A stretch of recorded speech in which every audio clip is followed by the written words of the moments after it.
ನಮಸ್ಕಾರ. ಮನೆ ಗೃಹಿಣಿ ಚಾನಲ್ಗೆ ಪ್ರೀತಿ ವೀಕ್ಷಕರಿಗೆಲ್ಲ ಆತ್ಮೀಯವಾದ ಸ್ವಾಗತ. ಇವಾಗಂತೂ ಬೇಸಿಗೆಕಾಲ ಸ್ಟಾರ್ಟ್ ಆಗಿದೆ.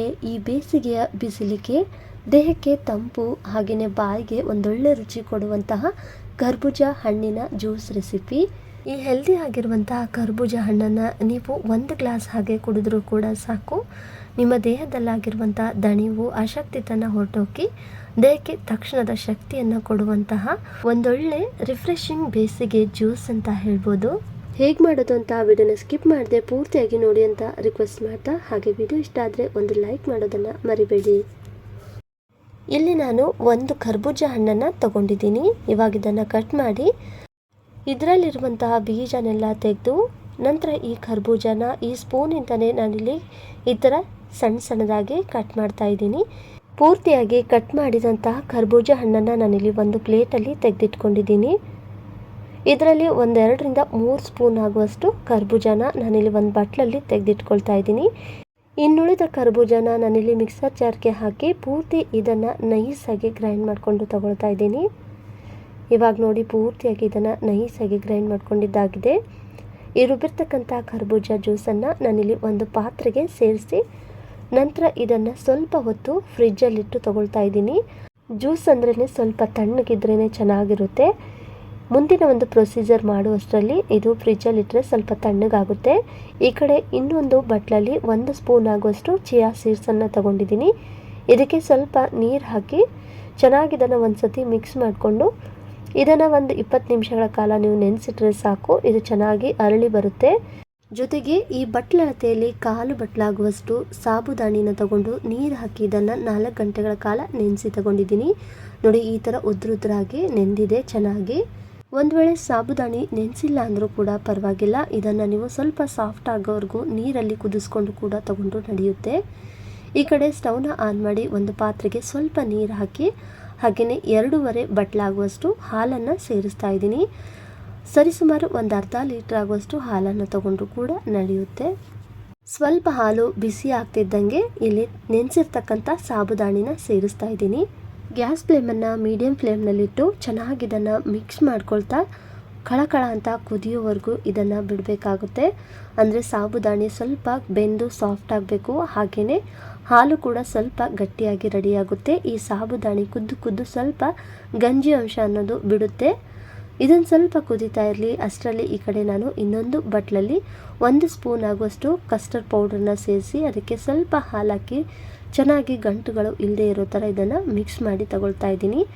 ಒಂದು ವೇಳೆ ನಿಮ್ಮ ಹತ್ರ ಕಸ್ಟರ್ಡ್ ಪೌಡ್ರ್ ಇಲ್ಲ ಅಂದರೆ ಇದಕ್ಕೆ ಆಲ್ಟರ್ನೇಟಿವ್ ಆಗಿ ಕಾರ್ನ್ಫ್ಲವರು ಹಾಗೆ ಸ್ವಲ್ಪ ಅರಿಶಿನ ಮಿಕ್ಸ್ ಮಾಡಿ ಕೂಡ ಈ ಒಂದು ಹಾಲನ್ನು ರೆಡಿ ಮಾಡ್ಕೊಳ್ಬೋದು. ಈ ಥರ ಸ್ವಲ್ಪ ಕಸ್ಟರ್ಡ್ ಪೌಡ್ರ್ ಹಾಕೋದ್ರಿಂದ ಟೇಸ್ಟು ತುಂಬಾ ಚೆನ್ನಾಗಿ ಬರುತ್ತೆ. ಈ ಕಸ್ಟರ್ಡ್ ಪೌಡ್ರ್ ಹಾಲನ್ನು ಸ್ವಲ್ಪ ನಾನಿಲ್ಲಿ ಸೈಡಲ್ಲಿ ಎತ್ತಿಟ್ಟು ಈ ಕಡೆ ಸ್ಟವ್ ಮೇಲೆ ಕುದಿಯಕ್ಕಿಟ್ಟಿರುವಂತಹ ಸಾಬುದಾಣಿ ಹಾಲು ಕೂಡ ನೋಡ್ತಾ ಇದ್ದಿರಲ್ಲ ಕಳ ಅಂತ ಈ ಥರ ನಾವು ಕುದಿಸಿ ತಗೊಳ್ಬೇಕು. ಸಾಬುದಾಣಿ ನೆನೆಸಿ ತಗೊಂಡಿರೋದ್ರಿಂದ ಬೇಗ ಅದು ಬೇಯುತ್ತೆ. ಸಾಬುದಾಣಿ ಚೆನ್ನಾಗಿ ಬೆಂದು ಅದರಲ್ಲಿರುವಂಥ ಗಂಜಿ ಅಂಶ ಬಿಟ್ಟು ಹಾಲು ಕೂಡ ಸ್ವಲ್ಪ ಗಟ್ಟಿಯಾಗಿ ರೆಡಿಯಾಗಿದೆ. ಇಷ್ಟಾದರೆ ಸಾಕು, ತೀರ ಗಟ್ಟಿಯಾಗಬೇಕು ಅಂತೇನಿಲ್ಲ. ಇವಾಗ ನಾನಿಲ್ಲಿ ಸ್ಟವ್ನ ಸ್ವಲ್ಪ ಲೋ ಫ್ಲೇಮ್ನಲ್ಲಿಟ್ಟು ಕಸ್ಟರ್ಡ್ ಪೌಡ್ರ್ ಹಾಲನ್ನು ಒಂದು ಕೈನಿಂದ ಹಾಕಿ ಇನ್ನೊಂದು ಕೈನಿಂದ ಈ ಹಾಲನ್ನು ಮಿಕ್ಸ್ ಮಾಡ್ಕೊಳ್ತಾ ಇದ್ದೀನಿ. ಈ ಕಸ್ಟರ್ಡ್ ಪೌಡ್ರು ತಕ್ಷಣಕ್ಕೆ ನಾವು ಬಿಸಿ ಹಾಲಿಗೆ ಹಾಕಿದ್ರೆ ಸ್ವಲ್ಪ ಗಂಟೆಗಳಾಗುತ್ತೆ ಅನ್ನೋ ಚಾನ್ಸಸ್ ಇರುತ್ತೆ. ಹಾಗಾಗಿ ಇದನ್ನು ಕಂಟಿನ್ಯೂಸ್ ಆಗಿ ಸ್ವಲ್ಪ ಬೇಯೋವರೆಗೂ ಇದನ್ನು ಮಿಕ್ಸ್ ಮಾಡ್ಕೊಳ್ತಾನೆ ಇರಬೇಕಾಗುತ್ತೆ. ನೋಡಿ ಇವಾಗ ಸ್ವಲ್ಪ ಇದು ಗಟ್ಟಿ ಅದಕ್ಕೆ ಲೈಟಾಗಿ ರೆಡಿಯಾಗಿದೆ. ಇಲ್ಲಿ ನಾನು ರುಚಿಗೆ 3 ಚಮಚ ಆಗುವಷ್ಟು ಸಕ್ಕರೆನ ಸೇರಿಸ್ತಾ ಇದ್ದೀನಿ. ನಿಮಗೆ ರುಚಿ ನೋಡಿಕೊಂಡು ಹೆಚ್ಚು ಕಡಿಮೆ ಮಾಡ್ಕೊಳ್ಬೋದು. ಇಲ್ಲಿ 3 ಸ್ಪೂನು ಸಕ್ಕರೆ ಹಾಕಿರೋದ್ರಿಂದ ಕರೆಕ್ಟಾಗಿತ್ತು. ಯಾಕಂದರೆ ಕರ್ಬೂಜ ಹಣ್ಣು ಕೂಡ ಸ್ವಲ್ಪ ಸಿಹಿಯಾಗೇ ಇರುತ್ತಲ್ವ, ಹಾಗೆಯೇ ಹಾಲು ಕೂಡ ಸ್ವಲ್ಪ ಲೈಟಾಗಿ ಸ್ವೀಟ್ನೆಸ್ ಇರೋದ್ರಿಂದ ನಾನಿಲ್ಲಿ 3 ಚಮಚದಷ್ಟು ಸಕ್ಕರೆನ ಹಾಕಿ ಚೆನ್ನಾಗಿ ಇದನ್ನು ಮಿಕ್ಸ್ ಮಾಡ್ಕೊಳ್ತಾ ಹಾಕಿರ್ತಕ್ಕಂಥ ಕಸ್ಟರ್ಡ್ ಪೌಡ್ರ್ ಹಸಿ ವಾಸನೆ ಹೋಗಿ ಸ್ವಲ್ಪ ಅದು ಕ್ರೀಮಿ ಟೆಕ್ಸ್ಚರ್ ಫಾರ್ಮ್ ಆಗೋವರೆಗೂ ಅಂದರೆ ಒಂದು 3 ನಿಮಿಷಗಳ ಕಾಲ ನಾವಿಲ್ಲಿ ಕುದಿಸ್ಕೊಂಡು ತೊಗೊಂಡ್ರೆ ಸಾಕಾಗುತ್ತೆ. ನೋಡ್ತಾ ಇದ್ದೀರಲ್ಲ ಈ ಥರ ಒಂದು ಸ್ವಲ್ಪ ಲೈಟಾಗಿ ಗಟ್ಟಿ ಅದಕ್ಕೆ ರೆಡಿ ಆದರೆ ಸಾಕು, ತೀರ ಗಟ್ಟಿಯಾಗಿರಬಾರ್ದು. ಇಲ್ಲಿ ಸ್ಟವ್ನ ಆಫ್ ಮಾಡಿ ಈ ಒಂದು ಮಿಶ್ರಣ ಪೂರ್ತಿಯಾಗಿ ನಾವಿಲ್ಲಿ ತಣ್ಣಗೆ ಮಾಡಿ ತಗೊಳ್ಬೇಕಾಗುತ್ತೆ. ಹಾಗಂತ ಇದನ್ನು ನಾವು ಹಾಗೇ ಬಿಡಬಾರ್ದು. ತಣ್ಣಗಾಗೋವರೆಗೂ ಸ್ವಲ್ಪ ಮಧ್ಯದಲ್ಲಿ ಈ ಥರ ಸ್ಪೂನಿಂದ ನಾವು ಮಿಕ್ಸ್ ಮಾಡ್ಕೊಳ್ತಾನೆ ಇರಬೇಕಾಗುತ್ತೆ. ಇಲ್ಲ ಹಾಗೆ ಬಿಟ್ಟರೆ ಮೇಲ್ಗಡೆ ಒಂದು ಸ್ವಲ್ಪ ಕೆನೆಗೆಡೋ ಥರ ಚಾನ್ಸಸ್ ಇರುತ್ತೆ. ಹಾಗಾಗಿ ಈ ಥರ ಮಧ್ಯದಲ್ಲಿ ಮಿಕ್ಸ್ ಮಾಡ್ಕೊಳ್ತಾ ಪೂರ್ತಿಯಾಗಿ ತಣ್ಣಗಾದ್ಮೇಲೆ ಸ್ವಲ್ಪ ಇದು ಲೈಟಾಗಿ ಗಟ್ಟಿ ಅದಕ್ಕೆ ರೆಡಿ ಆಗಿದೆ. ನೀವು ನೋಡ್ತಾ ಇರ್ಬೋದು, ಇವಾಗಿದು ಪರ್ಫೆಕ್ಟ್ ಆಗಿದೆ. ಇಲ್ಲಿ ನಾನು ಮುಂಚೆನೇ ಫ್ರಿಜ್ಜಲ್ಲಿ ಸ್ವಲ್ಪ ತಣ್ಣಗಾಗಲು ಬಿಟ್ಟಂತಹ ಕರ್ಬೂಜ ಹಣ್ಣಿನ ಜ್ಯೂಸಿಗೆ ಈ ಒಂದು ಮಿಶ್ರಣನ ಸೇರಿಸ್ತಾ ಇದ್ದೀನಿ. ಜೊತೆಗೆ ಮುಂಚೆನೇ 1-2 ಸ್ಪೂನ್ ಆಗುವಷ್ಟು ಕರ್ಬೂಜ ಹಣ್ಣನ್ನು ತೆಗೆದಿಟ್ಟಿದ್ನಲ್ವ, ಅದನ್ನು ಈ ಥರ ಸಣ್ಣದಾಗಿ ಕಟ್ ಮಾಡಿ ಸೇರಿಸ್ತಾ ಇದ್ದೀನಿ. ಈ ಥರ ಸಣ್ಣದಾಗಿ ಕಟ್ ಮಾಡಿ ಸೇರಿಸೋದ್ರಿಂದ ಮಧ್ಯದಲ್ಲಿ ಕುಡಿತಿರ್ಬೇಕಾದ್ರೆ ಬಾಯಲ್ಲಿ ಸಿಗ್ತಾ ಇದ್ರೆ ತುಂಬಾ ಚೆನ್ನಾಗಿರುತ್ತೆ.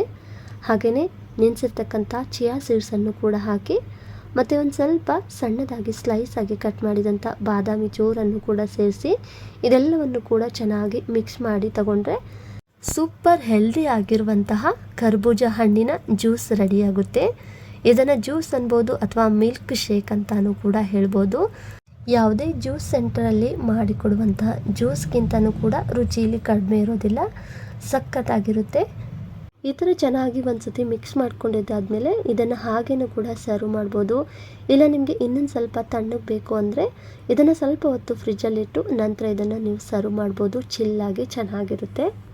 ಕರ್ಬೂಜ ಹಣ್ಣು ಅಂದರೆ ಯಾರಿಗೆ ತಾನೇ ಇಷ್ಟ ಆಗಲ್ಲ ಹೇಳಿ. ಈ ಬೇಸಿಗೆಯಲ್ಲಂತೂ ಅವಾಗ ಕರ್ಬೂಜ ಹಣ್ಣನ್ನು ತಿಂತಾ ಇರ್ತೀವಿ.